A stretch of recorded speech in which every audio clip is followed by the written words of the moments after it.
Good.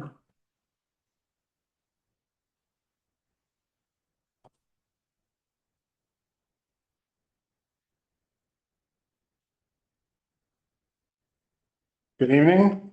We're going to call the meeting to order. The time is 6 p.m.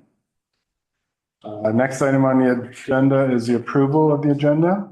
So the motion reads that the agenda for council meeting of October 7, 2024 be approved as presented. Mover and seconder, please. Councilor McConnell. No, I would like something added to the agenda to our in-camera session. It's a question that I have in regards to something we've discussed in council previously. And I think it would be a clarification based on what I've seen in tonight's agenda as to whether it is still a matter for in-camera or not. And if I asked it in general, it's a yes or a no. It's a quick thing, but it would be to everybody's benefit to know. So your mission, Councilor McConnell, do you know what section of the Act that put into closed session for? What matters? I haven't got a clue, so it might be something that we are going to discuss tonight, in which case I don't. okay. I know it's an unusual thing, but I would never ask it if I hadn't seen something in tonight's that makes me wonder whether it's still in camera or not. We should know. Okay. Fine. You can add like a old business. Right, I just need to know what section. I'm going to find the section those meetings that it could fall under. So I can get clarification that I'm not. Purchase and sale are identifiable individual. Purchase and sale. So that we can, I should mention that. yeah, that helps. So, okay, as amended then, we'll, can I have a mover and seconder for Councilor McConnell, Councilor Kirkby, all in favor? Carry, thank you. Declaration of interest tonight? Being none, we'll move on. No presentations tonight, but we do have a delegation tonight from the Sunday night concert series and the St. Lawrence Shakespeare Festival. Valerie Schultz. The floor is yours.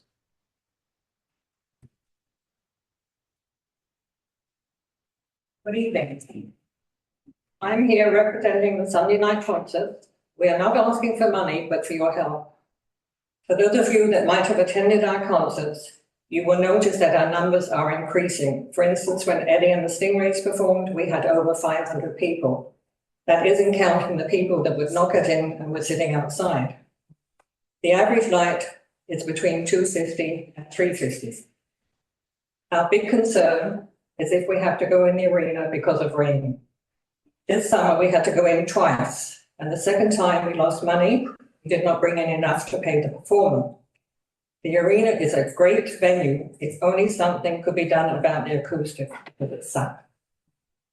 We have already had one of our entertainers come up and say, if I have to go in the arena, I am cancelling. What we would like the town to do is, number one, give us a portable stage that we can put up at a moment's notice, because we usually only have a couple of hours between the time we make the decision and letting the town know. When we ask whoever is on duty and ask to have the stage put up, they say they cannot do it because they need more manpower. If it is a portable stage, it's a lot easier. However, the main thing is making the acoustics better. We have spoken to Randy O'Helianor, who, as you know, played in the arena New Year's Eve and for the Firemen's do. He suggested two things that could improve the acoustic. First, sound bounces off the glass panels. Either remove them, there is no hockey played anymore in the arena, or put a curtain up. Also, he suggested that the stage be at the north end facing south and curtains be been put up between the east and west. I've made a diagram which I'll show you later. Next summer, we have engaged another band which is as popular as the Stingrays, called Ambush. And if they have to go in the arena, I don't think they will want to come back. Plus the fact we won't make enough money to cover their costs. Nothing is cheap these days. Bill and I watch the radar from the minute we get up in the morning, and we're watching the storms go through. And believe you me, sometimes it's really nerve-wracking. We have to let the entertainers know, or the people know, around 4:30, and we also have to let the town know if we want to use the arena. Plus, the bands are not going to risk their equipment being out in the rain. And we also have to think of the safety of the audience if it's a thunderstorm. Last year, we had 2 bands. It did rain in the middle, but it's only a sprinkle, which was fine. They continued to play. Shakespeare, I know, would also like to use the arena in the case of rainouts, but again, it all comes down to the acoustics. Unfortunately, Ingrid could not be here this evening as they are having a very important board meeting, but she asked me to also stress to you the importance of the acoustics being addressed. They would like to use the arena for their rainouts, plus their Wednesday afternoon matinee. Another plus of having concerts at the arena, and Shakespeare too, that there is ample parking. We have a lot of people on wheelchairs, motorized wheelchairs. It's easy for them to get into the arena, but it wouldn't be easy to get anywhere else. So we would appreciate it very much if you consider our request. We want Sunday night concerts to continue. This has to be addressed and fixed. Thank you very much. Diagram, it's very, the passes around, it's a down suggestion. There were any questions, if anybody has any questions. Justin? Through you, Mayor Shankar. You say there's no charge to the people attending the concert, is that correct?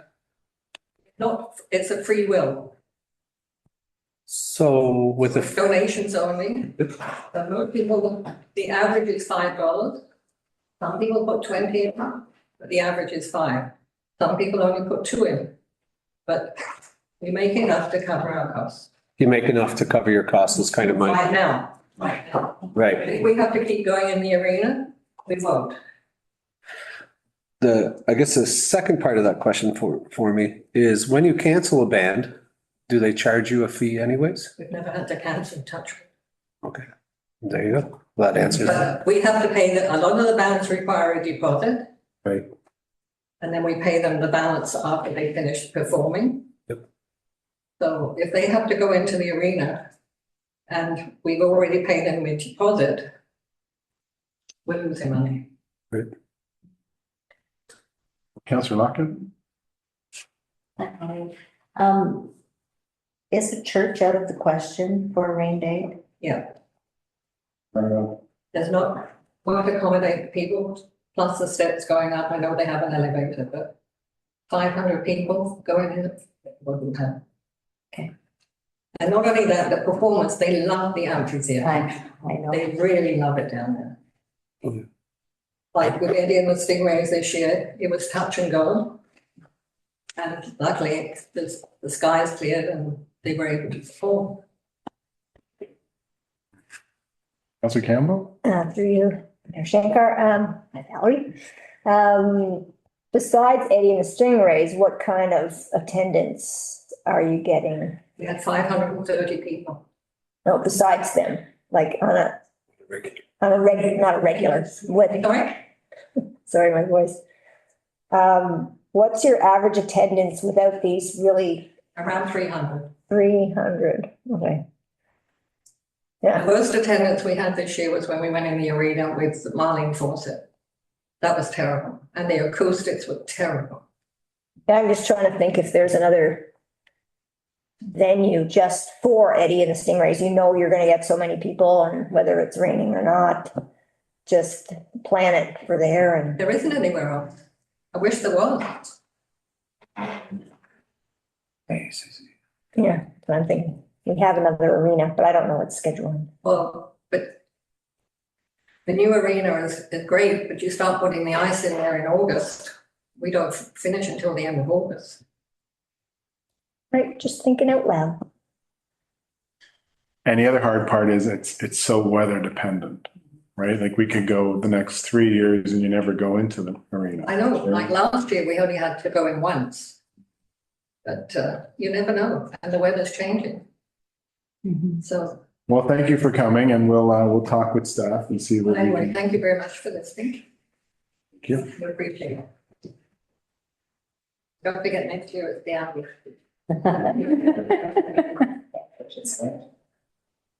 Valerie, I have your. Well, It's over. Yeah. You're welcome for bouquets.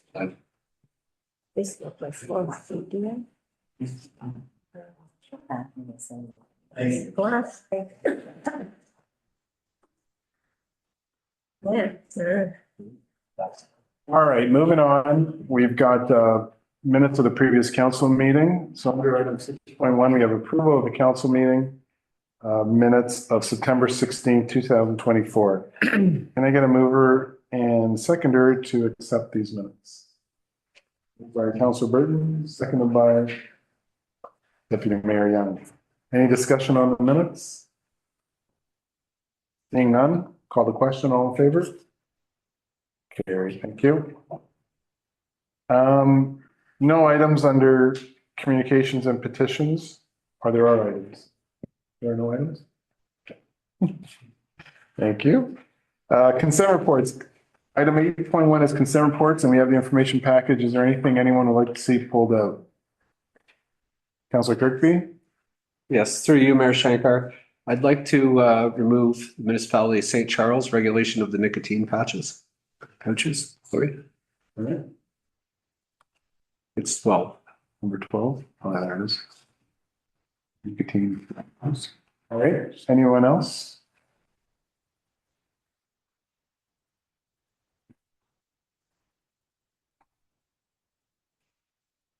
We'll take that one out. Oops. So the motion reads that all items except the one we just took out under the consent report section of the agenda be accepted as presented. Can I have a mover and seconder? Councilor Kirkby, Councilor Campbell, any discussion? All in favor? Carried, thank you. No committee reports this evening. Mayor's comments. A busy few weeks, the last few weeks, lots of work behind the scenes, and the town is looking great. Lots of positive comments from a lot of different people, visitors and family that come down to meet people and haven't been here for a while. They're really enjoying the looks of the town, and lots of things going on. I know we got Halloween just around the corner and a big bash down at the Pumpkin Inferno again this year. So lots of good things happening. Thanksgiving around the corner. Hockey has started.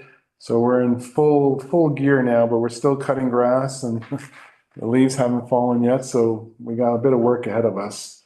So I'm going to go around the room and just let people discuss any of the meetings and committees that they went to. We'll start on this side. Councillor Lockett.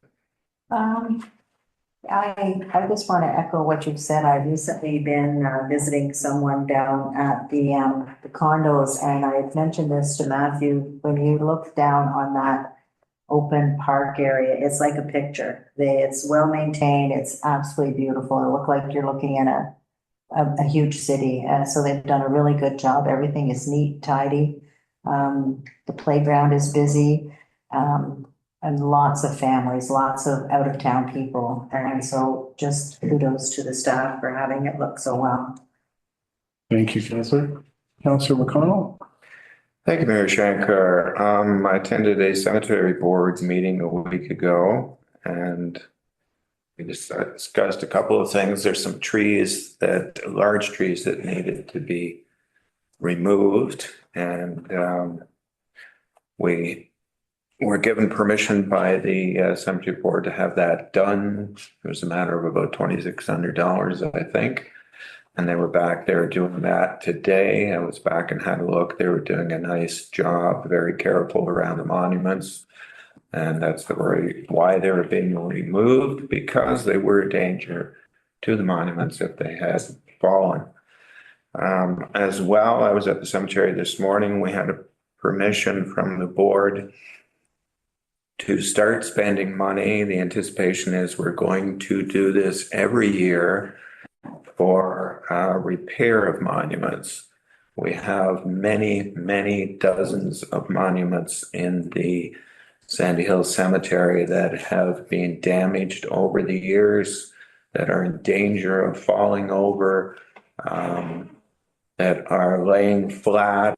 It's disrespectful to the people that came before us in this community, and the cemetery board is of the feeling that it's time we started bringing these monuments back to a suitable condition. So we're doing a program starting hopefully Thursday where we will be fixing some of these monuments. We're going to take a look at that, see how the repairs go, and based on that, do a larger repair next year. So I'm looking forward to see how that comes out and putting the cemetery into a condition that we can all be proud of. Thank you. Thank you. Deputy Mayor.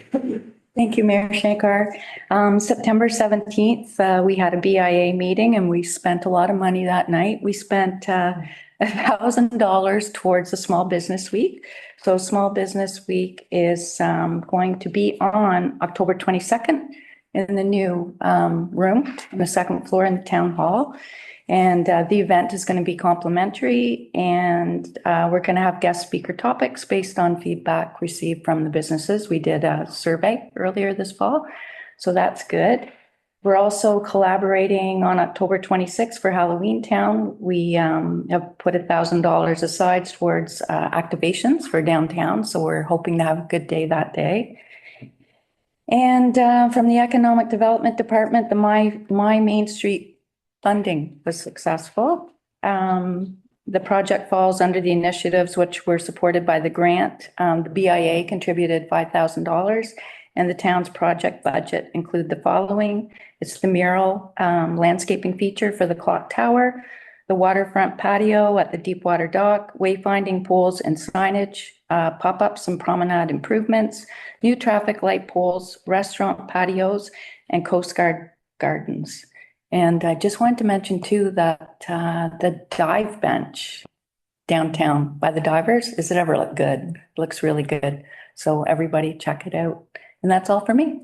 Thank you. Yeah. Excuse me. Can I just cut in here on the dive bench? I'm sorry, but I forgot about this last meeting and somebody mentioned it to me down the street. We have a new dive sign up as well. And whoever put the dive sign up and the bench up did not get together because you can't see part of the sign for the top of the bench. You can from the side when you're in the water, but if you want to look at the sign is here and the bench comes over it. So I don't know what we can do because it's a big bench. We are having some construction in that area shortly. So I don't know, I'll leave it with staff, but something needs to be done because people are noticing, and I won't tell you the uncomplimentary comment that I got, but anyway, I just passed that. Thank you. Mayor Shankar, just add to that, I think they are looking at relocating that sign for sure. Okay. Yeah. Thank you. Councilor Burton. Thank you, Mayor Shankar. So there is a Shakespeare meeting tonight. Unfortunately, I will not be attending as I'm here.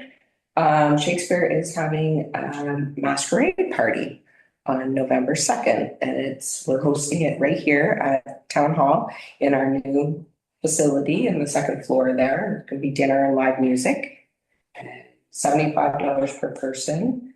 And I have an upcoming library meeting as well. Thank you. Councilor Campbell. I attended the fire admin meeting on October 1st. Upcoming this weekend, October 12th, which is Saturday, there's an open house from 9 in the morning till 1 in the afternoon. Lots of kids' activities, hot dogs and treats, and the fire safety house will be there. So come one, come all to that.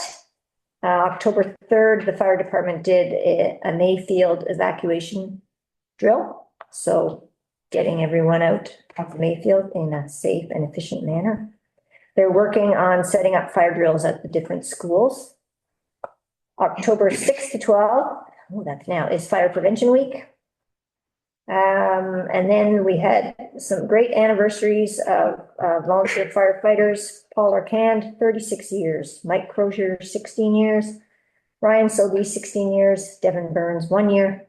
Stephen Gilmore, 1 year. They have a new recruit, Nicholas Butt. He just started October 1st. And George Lochte was previously here and he came back from a 1 year absence. So we've got him back. Right. Thank you, Councillor Campbell. Councillor Kirkby. Through you, Mayor Shankar. I attended a working group with Mayor Shankar and Councillor Lockett for naming policy and complaint policies.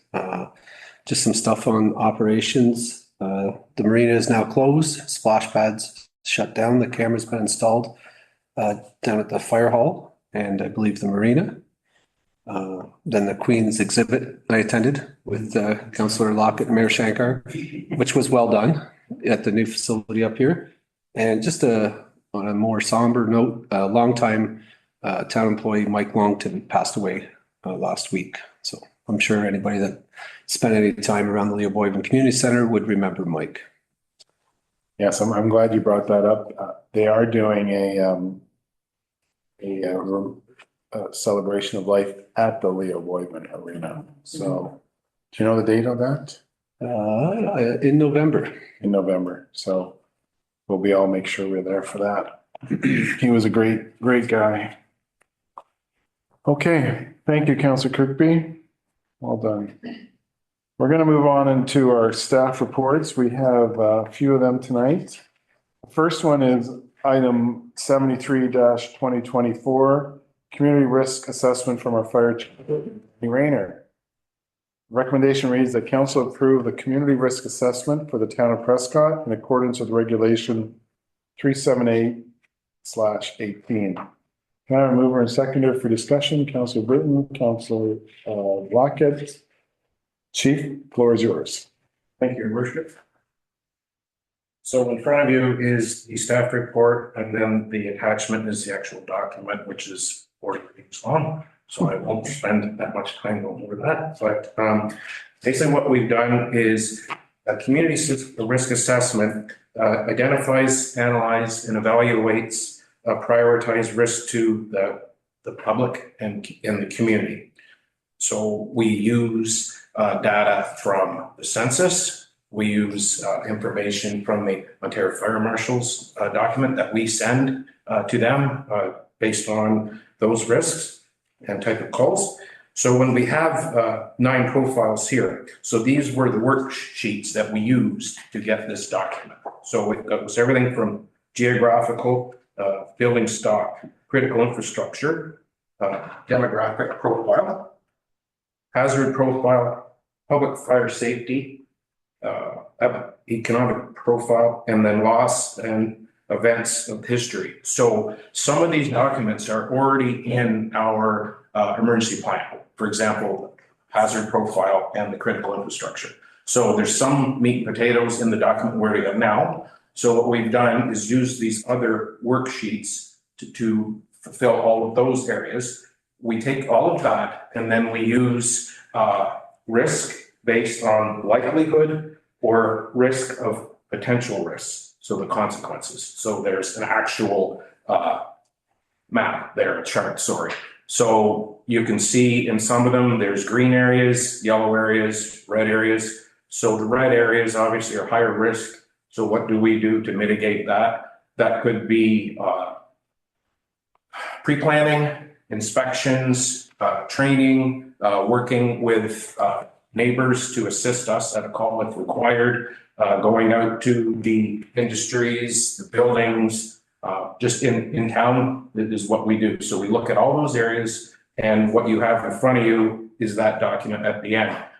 You will find that there's a lot of stats out of that. The census document for us, it takes quite a long time to get all of it together. But at the end of the day, there really wasn't a lot there with this community risk assessment.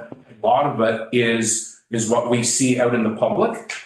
And then the stats we use from the fire marshal's office. And as you can see at the bottom of that document, I guess the last few pages, there's reams of documentation from the fire marshal's office that just adds up to, at the end of the day, it tells you the dollar loss for whether it's structure, whether it's vehicles, and then other type of calls we have. I think the most important document there of the fire marshal's documentation is the first pie chart. So for example, it says, I think it's 29.4% of all calls we get are medical calls. You know, I think it's 23% are false alarm calls. But false alarm calls go in another category as well, right? There's sometimes people are doing testing, they don't call the alarm company, versus could be a Mr. and Mrs. Smith call where they think there's an issue, but it's a perceived emergency. But we still, when we roll out the door, we don't know that, right? We go get a page and we go off to a call, an emergency call, we don't know that till after. So that's where you see all of those documentation numbers after and the percentages thereof. So the reason why I have all of that in front of you is to say it's a very unique document. We will, in it, you will see that there are annual years each year moving forward, where if we find something that we want to change because it's a living document, we will do that. And then every 5 years, we do the whole thing over again. So new census information and whatnot. But as you can see, as I said, a lot of stats in front of you. I'll be more than happy to answer any questions you may have.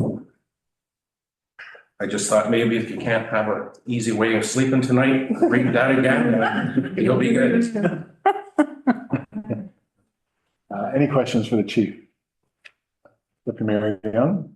Thank you, Mayor Shankar. Just, this was great. It's eye-opening. And for me, I really looked at the business and personal service mercantile and the lack of fire extinguishers. And not only that, but the lack of training. So I see a great opportunity for the BIA to give you guys a call and say, hey, let's set something up for the businesses.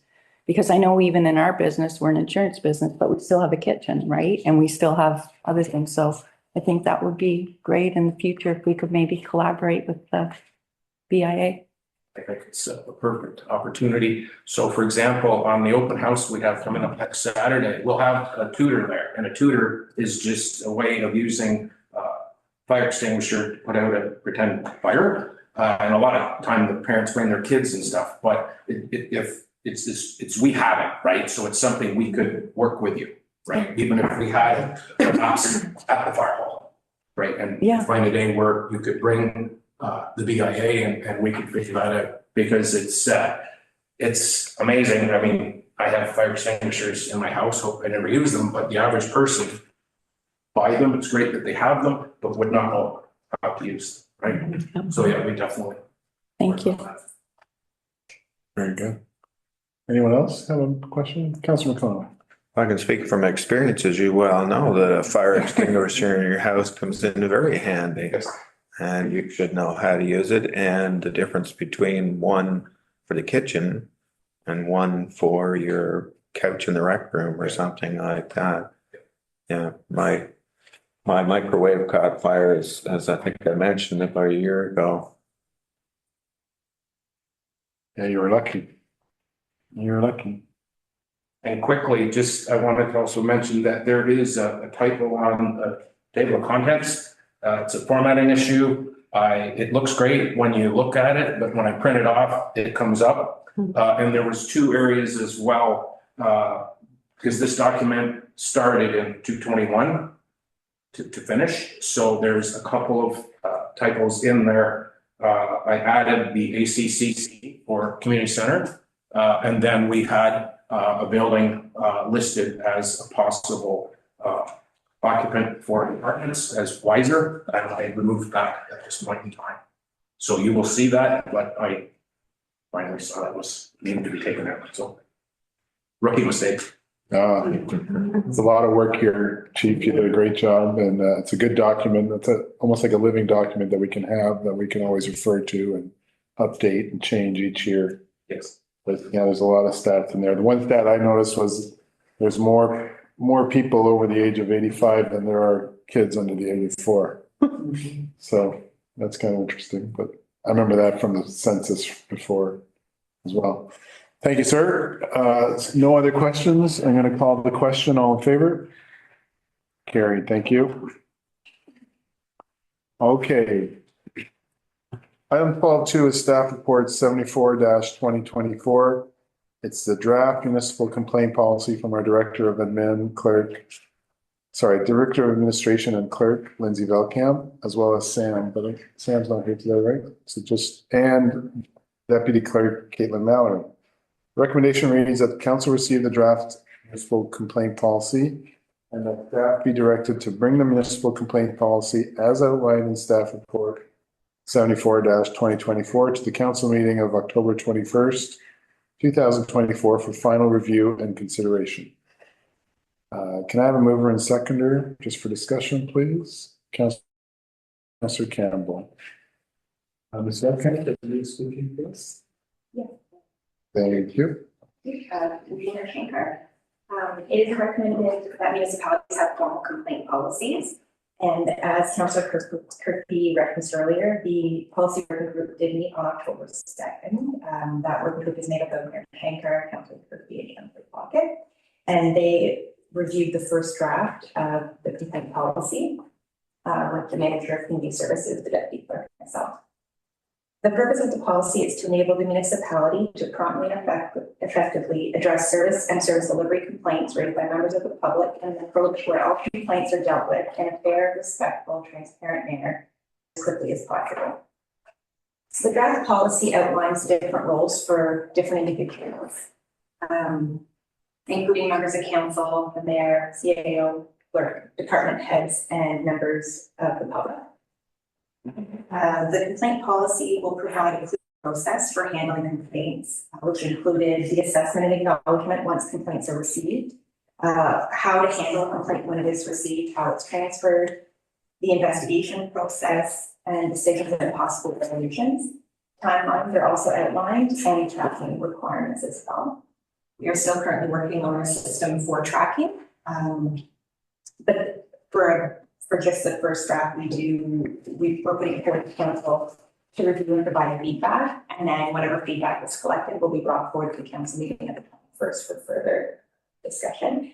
And attached to the report is the draft policy, as well as a draft mock-up of the complaint form that would be available in hard copy and also online on the website. And that's my report. If there's any questions, I'll be happy to answer them. Thank you, Ms. Velkamp. Any questions for Ms. Velkamp?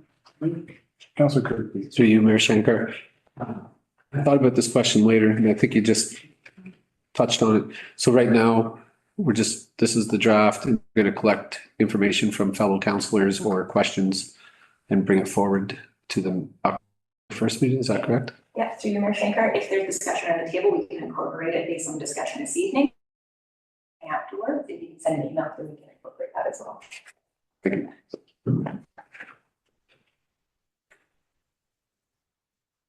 Any other questions? Councillor.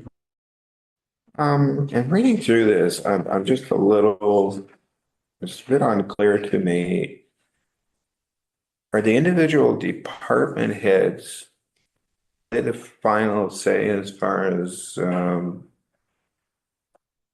resolving a complaint, regardless of whether it comes from staff or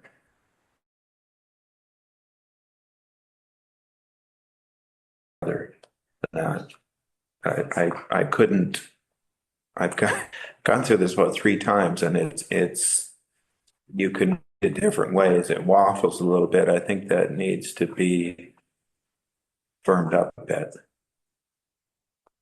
So through you, Mayor Shankar. I believe in our discussions, we felt that it would be the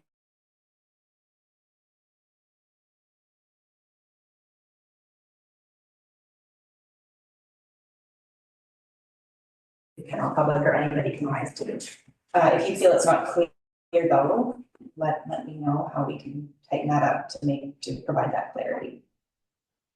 But as of right now,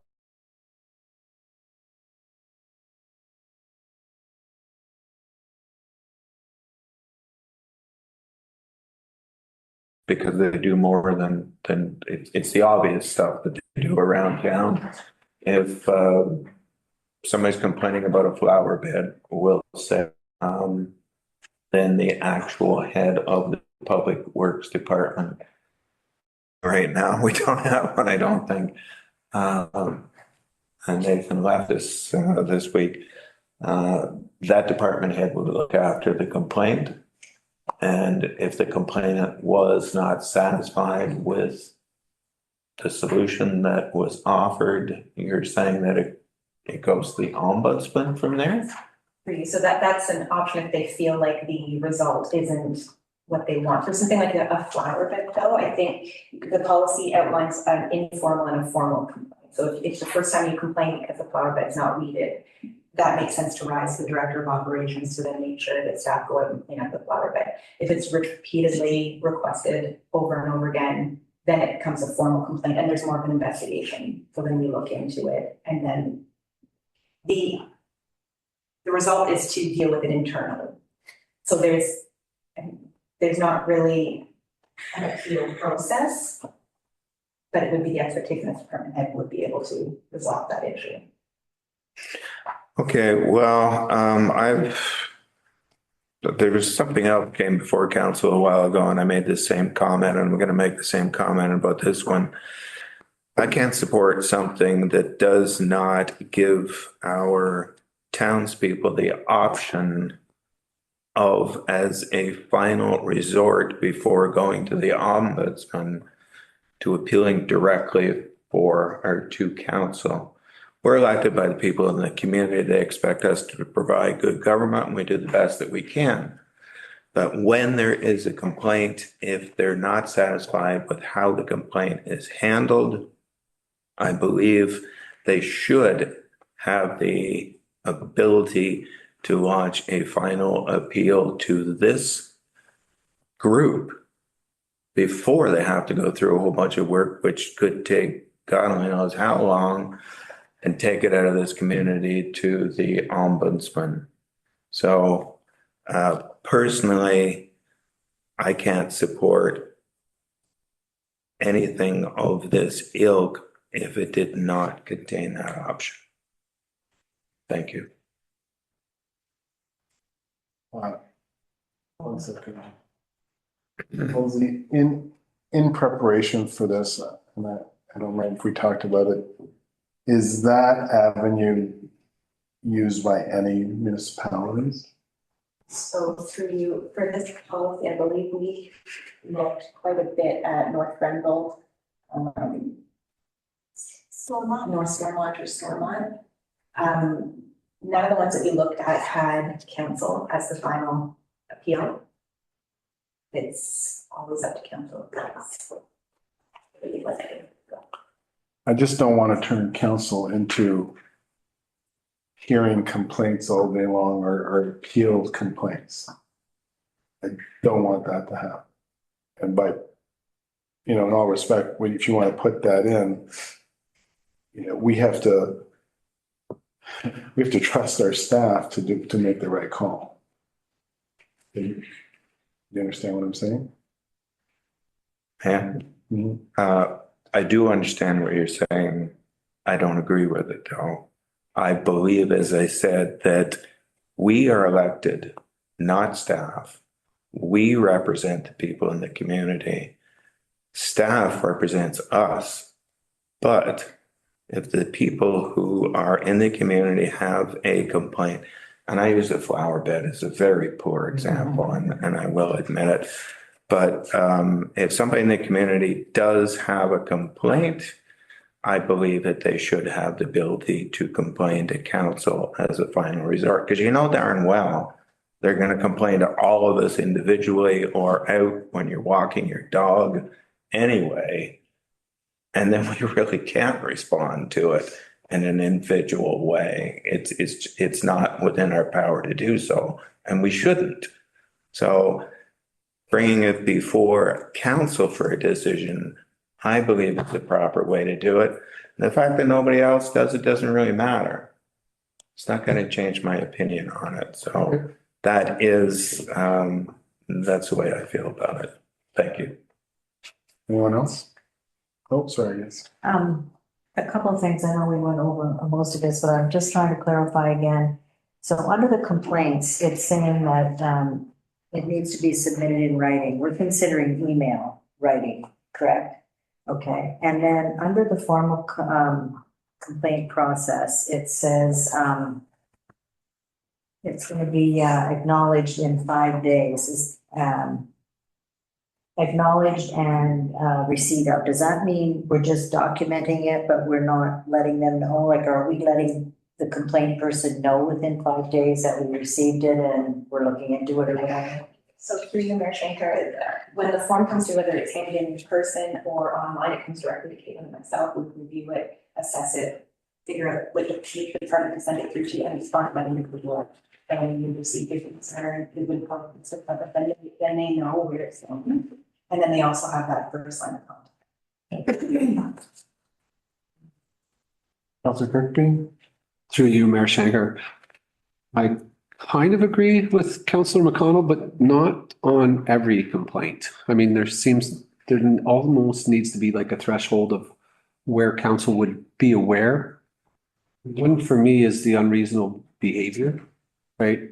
That there, I feel like should come to council or some kind of information on that decision that maybe, you know, we're going to trespass somebody or something like that. That for me is kind of one, or something where staff really isn't sure on what the next direction is. You know, they may feel that, you know, there is a bit of legitimacy to the complaint, but there's also, you know, a side of it that's not. You know, I don't think council, we want to be, like you said, bogged down with every complaint that comes through staff, because staff is here to deal with that. But I do feel, you know, when we get to that upper level of complaints, that council should have some vision and maybe even possibly some say on the final decision of that matter. And I guess the last question, I'm sure that was actually called out in the handling, you know, for some of the staff, because we do have staff that has family, right, connections. I'm sure that would be dealt with separately, i.e. if one of your sons worked here and you were the department head, you're not going to resolve that issue, right? That's going to be moved to a conflict of interest and moved to another department head. Is that correct? And should that be called out in this document as far as the conflict of interest? I mean, it's something we can take into consideration, right? Like, if it is a conflict of interest. Well, I don't think honestly for myself, I'm comfortable with any family member making a decision on another family member as a council. Okay. Deputy clerk, sorry. I think we're kind of getting into like an HR matter at that point, which would be addressed when the person's onboarded, hired. They're not going to be reporting to a family member. We have certain policies in place that kind of govern that. I don't see that kind of falling under the complaint policy. If there is an HR matter, the CAO and other department head would be definitely be involved in doing that, so there is no conflict. Through you, Mayor Shankar, but we do have current staff that reports to family, do we not?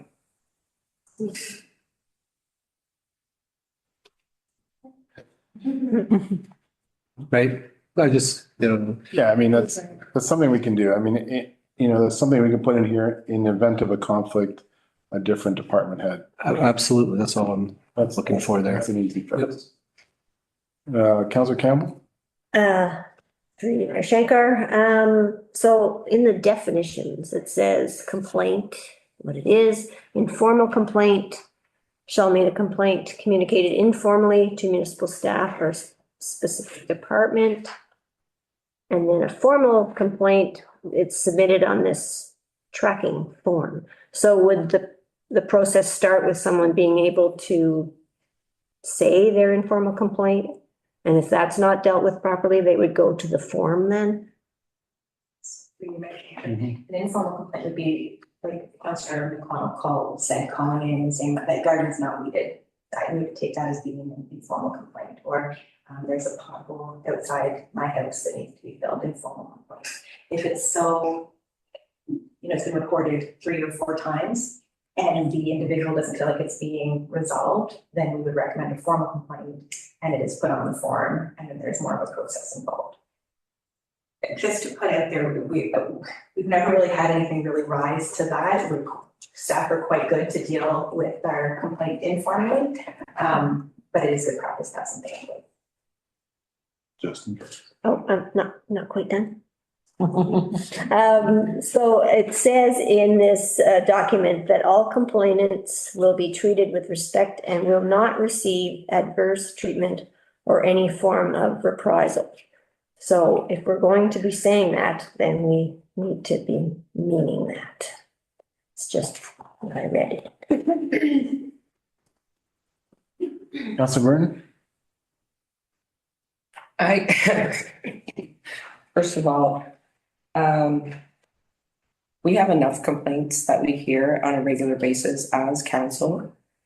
We weren't elected to be a complaint board around this table. We were elected to make policies and procedures and help our town grow. And we have enough on our plate that, I don't want 15 people showing up here one night and we're here until midnight.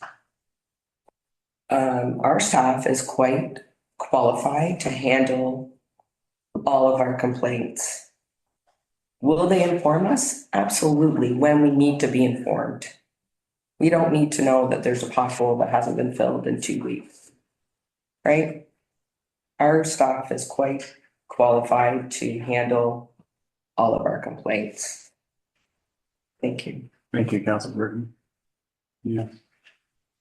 Thank you, Mayor Shanker. I just wanted to comment on a couple of things that you said and Justin said over there, and actually Councilor Burton touched on it as well. In the time that I've been here, which I know a couple of you hate me to say, but staff has been well able to look after the complaints that have come our way. Well able. We are not, and we would never be awash in complaints here. These are the very odd exceptions that might rise to a council a couple of times during a term in my expectations. And as to Councillor Burton's comments about being here all night, we used to meet 4 times a month. We meet 2 now. We're not short of time to be meeting. So being awash in complaints, it's just not going to happen. Our staff is quite capable of handling the vast majority. This would be an extremely unusual situation where it would come to council, in my experience. Thank you. Okay, thank you. All right. Seeing no further comments, I'll just reread the recommendation. We received the draft municipal complaint policy and that staff be directed to bring the municipal complaint policy as outlined in the report to the council meeting of October 21st for final review and consideration. All in favor? Opposed?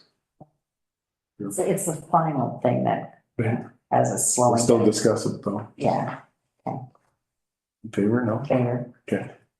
You got it? Carried, thank you. Okay. Item 12.3 is staff report 75-2024, the draft municipal asset naming policy from our Director of Admin and Clerk Lindsay Velkamp, Community Services, Samantha Jody Miller, and Deputy Clerk Caitlin Mallory. The recommendation reads that council receive the draft municipal asset naming policy and that staff be directed to bring the municipal asset naming policy as outlined in the support the council meeting of October 21st for final review and consideration. Mover and seconder for discussion, Councillor Burton, Councillor Kirkby. Selkamp, you got this one? Thank you. Following discussions of upcoming naming opportunities, I felt it was a good time to bring forward a naming policy to council to help guide council staff with a fair and consistent process for naming any assets, municipal assets that may come up. As I stated previously, the policy working group consisting of Mayor Shankar, Councillors Kirkby and Lockett met on October 2nd, and they also reviewed this draft report. So the policy would provide the establishment of a naming reserve list. This would be a place to keep all names that are brought forward during naming opportunities. A living document that as more opportunities arise, we could bring to council to pull from. It would set the procedure for naming municipal facilities and assets as well. It provides clear guidance to council, staff, and the public for naming of facilities within the town of Prescott. And the form which is attached to the report would only be made available when council decides there are naming opportunities for municipal assets. The policy outlines naming criteria for the assets. It explains what's considered an asset and touches upon the renaming of assets. As I said previously, the naming reserve list would track all submitted suggestions that meet the listed criteria that are in the policy. And naming opportunities are to be identified by council, and all naming and renaming of municipal assets are to be approved by council. It is suggested that this policy be reviewed once per term of council, so it'll come back for the next time. And attached to the report is the draft policy, including the draft form, which will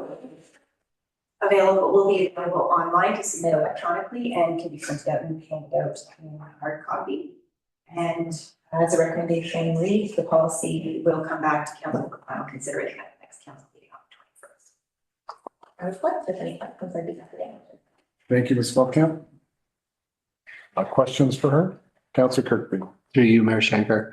The only one that I kind of disagreed with was waiting till the person's deceased. And I kind of get the idea of why that was recommended. But at the same time, you know, if Councillor McConnell is 99 years old and we decide to name a street or building after him, I don't think we have to wait till he's deceased. Do you know what I mean? I just feel like That might. it might. You know, I think the deceased part, I know why it's there, but I feel like if we ever had to go back and change something, then we would change it. But I just feel like, you know, when we named the Leo Boyven Community Center, he was still alive. The Elaine Chartrand, I mean, that was a little bit different. But I just feel like waiting till somebody's deceased is kind of, doesn't give them that moment of celebration to acknowledge the work or the impact they've had on the community. So that's the only one kind of for me that's. Now, is that under prominent citizens being Both. deceased or both? And council, Thank you. right? It could be, I know it's only called out for them two here, but it could be really applied if you thought about it, could be applied to anybody in theory, right? I mean, you could take a monetary donation and name something after somebody, and then 10 years from now, that person could be in the negative spotlight and you would want to rename it because of that also, right? So just kind of, you know, if that's what we're worried about, then maybe, you know, we don't name anything after people if we really want to be safe. You know?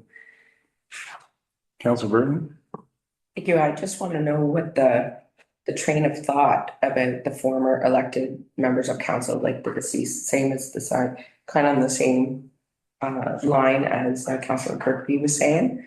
Like, what's the train of thought? Like why do they have to be deceased? And to me, I would just take that right out of there and not name anything after like former elected members of council. scratch that whole line. Yeah, I would just scratch that whole line, really. We do have some past prominent, council Mhm. officials, right? Like Yeah. Don Irvin was one that was mentioned a few times. Yes. Did a lot for this town, right? Oh, and Sandra Lon too, yes. I mean, going back further than that, I don't recollect anyone past Don Irvin. Mhm. Even the pictures there. Kingston Crescent. Oh, yeah, Pat Kingston, yes. But, So, I mean, we have done it, right? I yeah, think we're just trying to avoid that declaration of interest and stuff like that, right? Like, we don't want to name it the Kirkby soccer field or whatever like that, right? right. Through your Mayor Shaker. I think the other. Silly guys. The other worry is if you name something and then that person commits a crime or something, that's kind of the, Okay. you know what I mean? Kind of thought, yeah. On that one. Okay. But I think too, in my opinion, we're in a modern society now, right? We want to keep things modernized. No, how am I saying that? Be modern.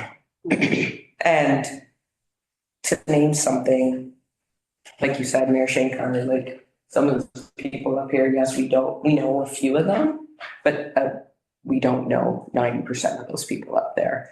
And we need to move forward and be forward thinking people. So as a council. Oh, we'll give everyone else. No, I'm good. You're good, Councilor McConnell? Well, first of all, I'd like to thank Councillor Kirkby for his kind thoughts on my 99 years over there, but I'm not as close as some other members of the council. You need to understand. You're But I agree completely with everything that he said. I don't believe you should have to be dead to be acknowledged. And again, I don't think we've got a lot of people that, because I can only think of 3 things that we've named since I've been here. So it doesn't happen often. And I know when we named those things, we kicked it around. There was a lot of thought went into it. And, but I don't think you shouldn't have to be gone. It's nice if you're here and you can be acknowledged. I think what we're trying to do here is just, make up some rules and stuff like that. So it's a little easier to pick a name. I think going forward, if we have to name something, I can see us being here till midnight on that night, because it can be one of those things. You never know, but if we can have a policy that we put together, whether they're deceased or not, we can vote on that, or we can talk about that some more. But we still have 2 weeks between our next meeting. If we have any ideas or suggestions, I would emphasize that we send it into Ms. Falcon so she knows. Anyone else? Oh, sorry, you're back to you. So, through you, Mayor Shankar. The last one, and I know I mentioned this in the working group, and I think the reason why I requested the deceased going out is because I'd like that to be removed. But I'd also like to add, I know staff won't be comfortable with this, but the inclusion of staff that could possibly have something named after them. And it could be, I just think if we don't call it out in here, it could never happen.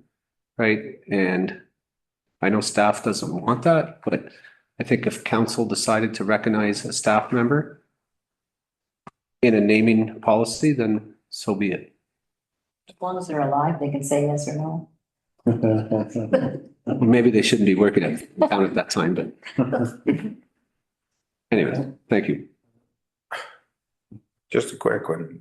It does say, and I think I missed this, to be perfectly honest with you. It does say including, but not limited to, which certainly would include town staff or anybody. Really. That's a catch-all phrase, right? So Yeah, exactly. don't necessarily, The only problem with lists is they're not infinite, right? You just have. They could be changed in the next term. Okay, anyone else? So I'm gonna call the question then, all in favor? Carried, thank you. Okay. Item 12.4 is staff report 76-2024. The Community Emergency Preparedness Grant, 2024-25 intake. This report is from our treasurer and CAO, Matthew Armstrong. The recommendation reads that council directs staff to submit an application for the Community Emergency Preparedness Grant 2024-25 intake in the amount of $50,000 as outlined in staff report 76-2024. Can I have a mover and seconder for discussion? Councillor Lockett, Councillor McConnell. Matthew, the floor is yours. Mayor. So this is probably reminiscent of a previous report that we brought last year. And in 23-24, we did the first intake of this particular grant. There were 113 applications approved as part of that initial intake. And now they're opening up again for another intake. And I believe there's one more intake for 25-26 that will come out next year. So going through, really it's to help communities be prepared for emergencies. And what we identified in last year is outfitting the Leo Community Center and the emergency shelter. So that includes preparing it so that it can accept a mobile generator to be able to run if there is no electricity.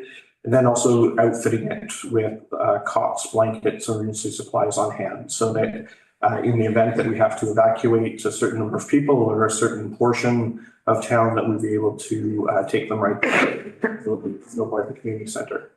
So really that's what it's based on. Again, the one thing that we did remove is just the basic training. We have budget for that in the operational budget. And so really it's just focusing on creating that preparedness for the venue to be used as an emergency evacuation center. Nothing more other than that, really no other changes, and it's just seeking to submit that grant under the same kind of context once again. Yeah, remember that. Questions for Mr. Armstrong? Councillor Campbell? Through you, Mayor Shankar. I'm just curious to know if they told you why at all that we didn't get it. They did not, other than that there was a lot of applications and they did not offer any response in terms of the information. We did go through a number of the other to see what was supported and what wasn't. This seemed to fit well within it, but at the same time, we understand that there's only limited, I believe it's $5 million a year that is going through the grant, and there's over 400 municipalities. So. Yeah, I just wondered if it would be a good idea to add something a little different in case they just thought, well, we're not going to fund that. That's not a good idea. I don't know if we could add anything a little bit different or just try again. So my suggestion is try again. If it doesn't work, then certainly taking a look at what they funded this time and then going through that to determine if there's something more or different that we should apply for in the third round. Okay, thanks. Thank you.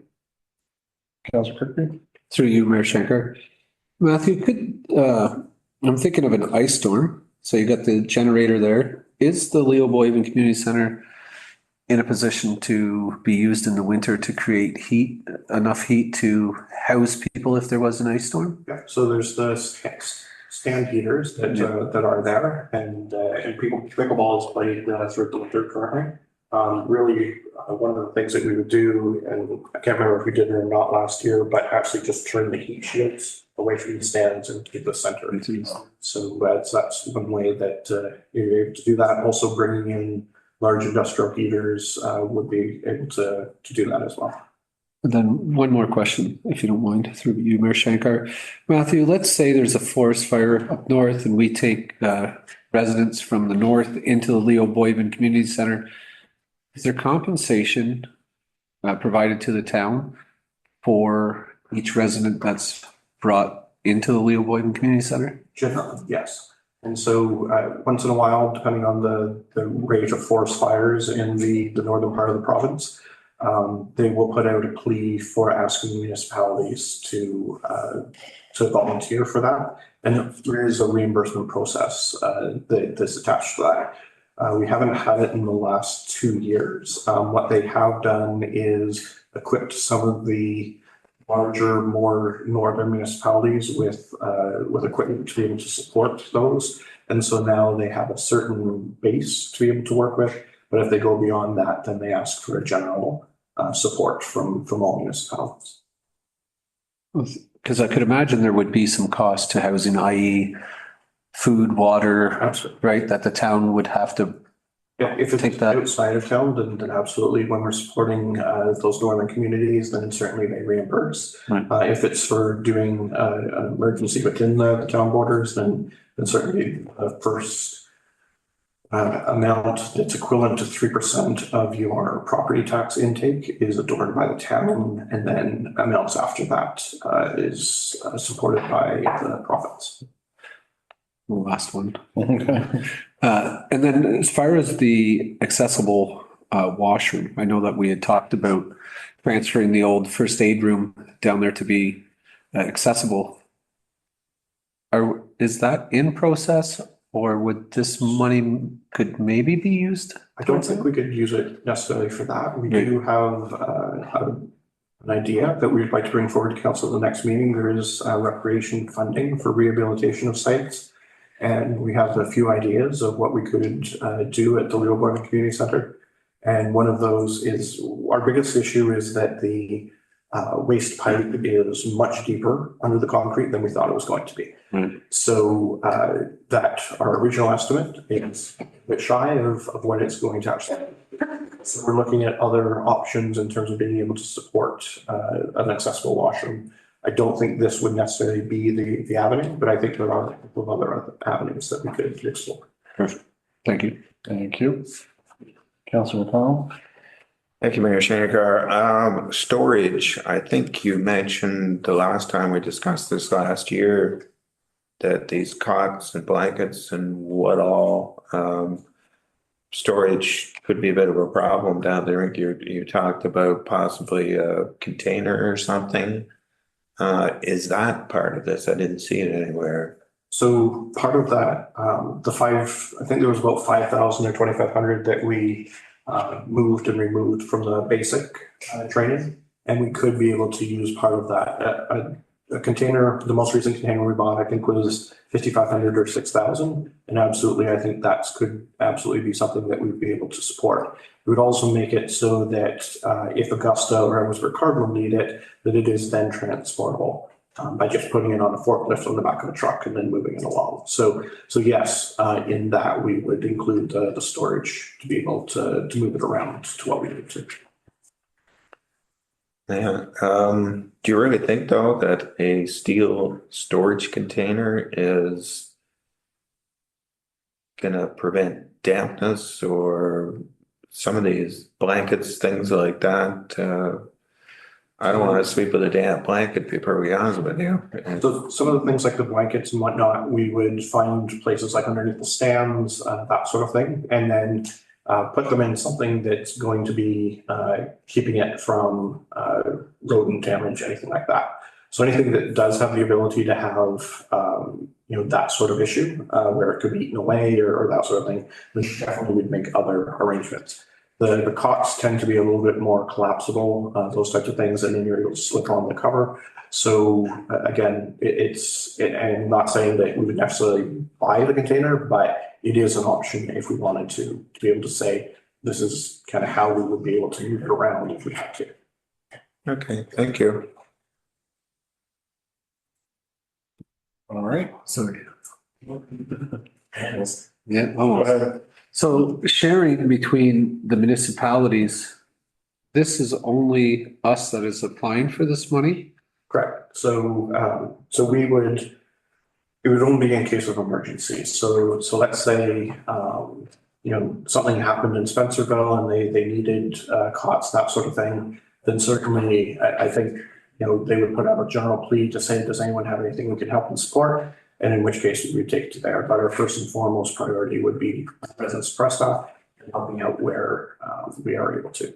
So obviously if these units were used by any neighboring township, the neighboring township would be on the hook to, i.e. either replace or clean the items before they're returned. Absolutely. We would expect it to be returned in the same condition that it's lent out, and if it's not, then replaced at that time. Resident fee. That's good. All right. Okay, so I won't read the question again because it's just the same as one last year. We have a mover and seconder, all in favor? Carried, thank you. Okay, the next one, which is our last one, is staff report 77-2024, the housing enabling core servicing stream, joint application. Support is from our CAO and treasurer, Matthew Armstrong. The recommendation reads that council directs staff to submit a joint application with Augusta Township for the housing enabling core servicing stream for road infrastructure as outlined in staff report 77-2024. Mover and seconder for discussion, Councillor Burton, Councillor Lockett. Matthew, the floor is yours. Thank you very much, Mr. Mayor. So this was announced recently. It differs from the housing enabling water system infrastructure. And that particular application will be presenting a report at our next council meeting to discuss that application. But this is really focused on bridges and roads and how it could possibly enable housing. So if you remember, kind of in our strategic plan, or not our strategic plan is very focused on housing. Our official plan already envisioned a road running from industrial over to Sophia and eventually over into Augusta Township, as well as the joint needs study talked about a road running along that area as well. So really, this came along. Augusta is interested in submitting an application. They invited us if we would like to tag along on their application. They would be the primary. We would be a supporter of it. And really, it's trying to expand their network between Sophia and Merwin Lane. And this seemed to fit quite well in what we talked about from a strategic standpoint, as well as our connections into Augusta. So with that, we had the engineers kind of take a look to say, if we're not talking about water and sewer or anything else, we're just talking about kind of the road, then to bring it from industrial across the northern side of Next Polymers and then down by the operations center, we're talking somewhere in the $1 million range. And that's basically to clear it from where it is today. There's not a lot of tree removal, things like that. If you remember, it's a dirt path as it is today. So it really runs pretty much exactly where the road right of way is. And so you'd be kind of clearing that out, putting your granulars A and B down, as well as 2 lists of asphalt. Really the overall width will be 6.5 meters plus a meter on either side for a shoulder. And then from a stormwater management perspective, there would be ditches along both sides. So, a lot more of a road as opposed to a street is what we would be looking at. And then it also provides another way to get to the Seymour Recreation Complex as opposed to using Churchill. So we thought it was a good fit. As I mentioned, Augusta is the lead on the application and thought that this might be an opportunity for us to tag along with them and be able to really look at one of those roads that we've envisioned being expanded in the future. And this actually provides us an opportunity to do that. Very good. Thank you, Mr. Armstrong. Any questions for Mr. Armstrong? All right. Oh, else got through. I'm always here for you. Yes, For sir. you, Mayor Shankar. Matthew, what is the cost difference? Because I imagine that shoulder's not paved. That shoulder would be paid. Yes. That shoulder would be paved, that meter? Okay. And then I guess my question is, I know we don't want to add sewer and water due to the cost, but lighting, street lighting, would that couldn't fall under this request or? It didn't specifically say street lighting in the information. Now, what we do know is there's already RSL poles that run from industrial across the back of pretty much right in the right of way that we're talking about. And so adding street lighting would be relatively simple. Because if we're not adding poles, we would just use the poles that are already there, that sort of thing. Then, and certainly I think we could perhaps include as part of the contingency that we have there. But as soon as we start adding poles, things like that, then that number grows exponentially. Right. So we're trying to keep it at a reasonable level, and it doesn't preclude water and sewer being under those roads. It's just that this grant would not. So it was strictly road infrastructure, and that's what we kind of looked at from that perspective. And there's nothing to say that you couldn't kind of put a half meter on one side, 2 meters on the other, from a shoulder perspective, to be able to then provide the multi-use path, those types of things. But overall, 8.5 meter width, and then we can work within that. So the 8.5 meter is paved. Yes. Yeah, perfect. Thank you.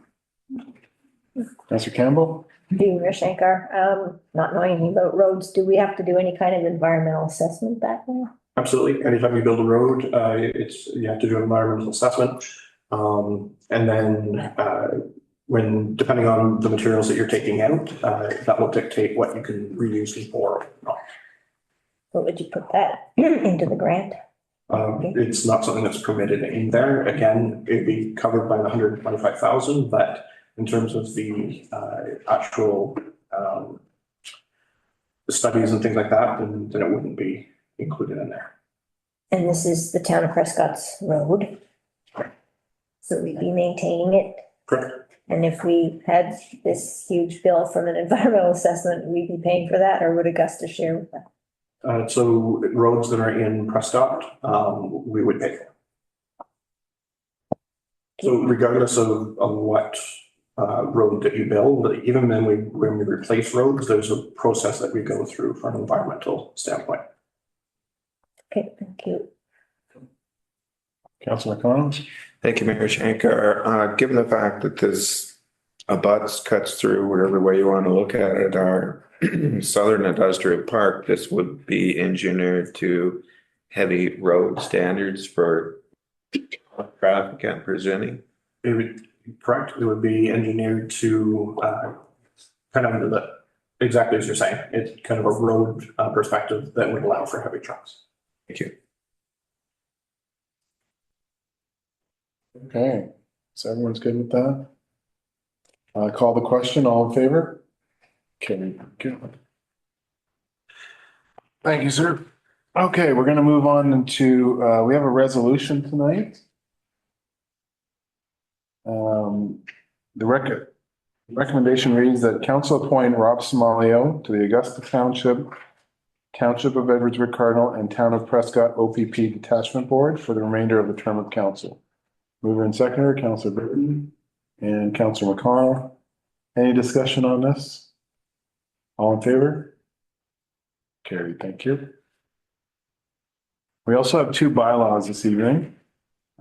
First one is bylaw 41-2024, being a bylaw to authorize the submission of an application to Ontario Infrastructure and Lands Corporation for financing of certain ongoing capital works and the corporation of the town of Prescott to authorize temporary borrowing from OILC to meet expenditures in connection with such capital works and to authorize long-term borrowing for such capital works through the issues of debentures to OILC, be read and passed, signed by the mayor and clerk, and sealed by the seal of corporation.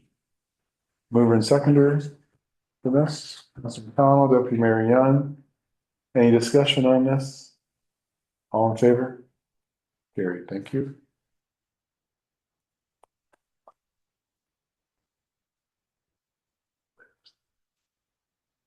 Better sign it now, if we are.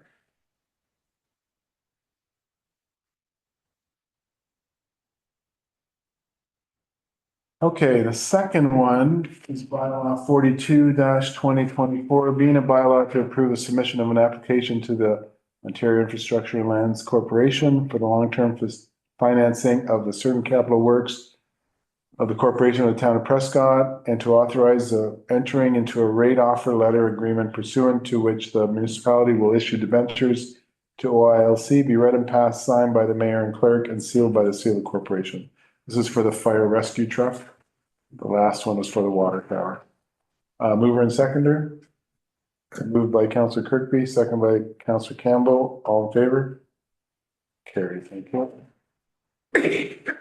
Does that mean the truck is here or It's close? gonna be in the parade. What? Will it? I do not think so. Just went along. Your worship, we are working on it, but I think we will probably be the end of November. But obviously, if we got it in earlier and had it for the parade, we'd be quite happy. I was gonna say, I didn't know a hero was coming in. Okay, no new business this evening, no notice of the motion. There are two proclamations this evening. First one is the annual Child Care Worker and Early Childhood Educator Appreciation Day. Whereas years of research confirms the benefits of high-quality early learning and childcare for young children's intellectual, emotional, social, and physical development and later life outcome. And whereas childcare promotes the well-being of children in response to the needs of families and the broader community by supporting quality of life so that citizens can fully participate in and contribute to the economic and social life of their community. And whereas trained and knowledgeable registered early childhood educators and childcare staff are the key to quality in early learning and childcare programs. And whereas registered early childhood educators and childcare workers will be vital to the success of the Canada-wide early learning and childcare system, therefore be it resolved that the town of Prescott does hereby proclaim October 24th, 2024 as the 24th Annual Child Care Worker and Early Childhood Educator Appreciation Day in recognition of the education, dedication, and commitment of childcare workers to children, their families, and quality of life in the community.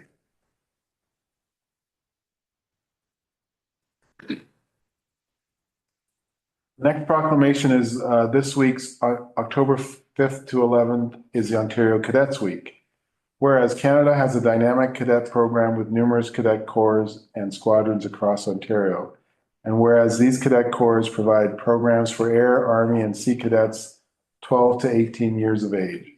And whereas all cadet programs assist young people to develop skills that serve them well in their transition to adulthood.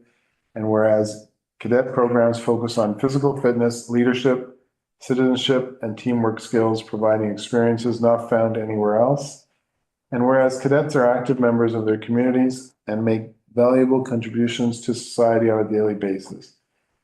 And whereas Ontario Cadets Weeks honors the outstanding young Canadians whose unique personal and collective development through cadet programs will help them be successful in Canadian society, as well as recognize those who support the programs directly and indirectly.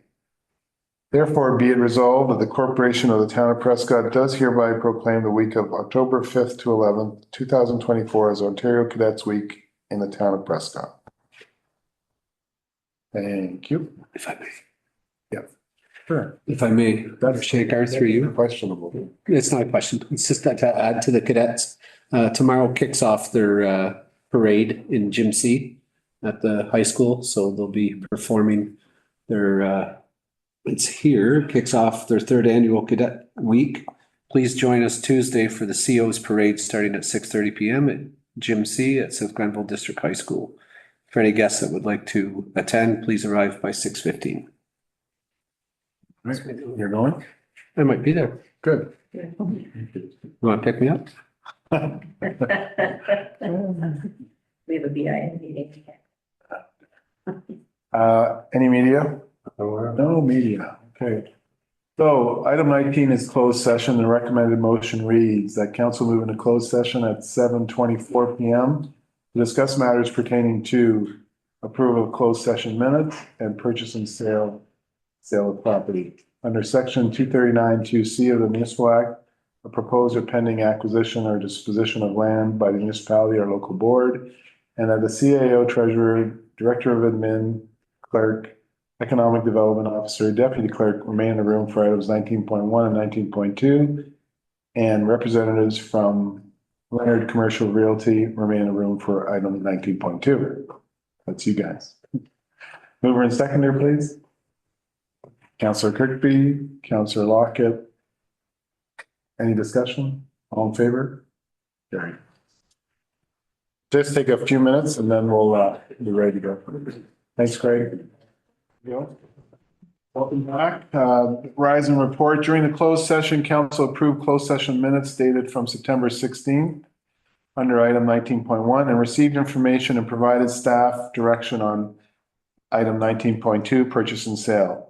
We also have a recommendation that reads that council directs staff to prepare the bylaw to sell approximately 33 acres of surplus land to the northeast of the town operations building, and that the bylaw be brought forward to the council meeting of October 21st, 2024 for discussion and consideration. Can I have a mover and seconder? Councillor Burton, Deputy Mayor Young, all in favor? Carried, thank you. Item 21 is the confirming bylaw. The recommendation reads that bylaw 43-2024 being a bylaw to confirm the proceedings of the council meeting held on September 16th. Is that it? Today. Thank you. October 7th, be read and passed, signed by the mayor and clerk, and sealed by the seal of the corporation. Mover and seconder? Councillor Campbell, Councillor Lockett, all in favor? Thank you. Item 22 is adjournment. The recommendation reads that the meeting be adjourned to Monday, October 21st at 6 p.m. The time is now 9:07 p.m. Moved by Councillor Kirkby, seconded by Councillor Burton. All in favor? Carried. Thank you, everyone.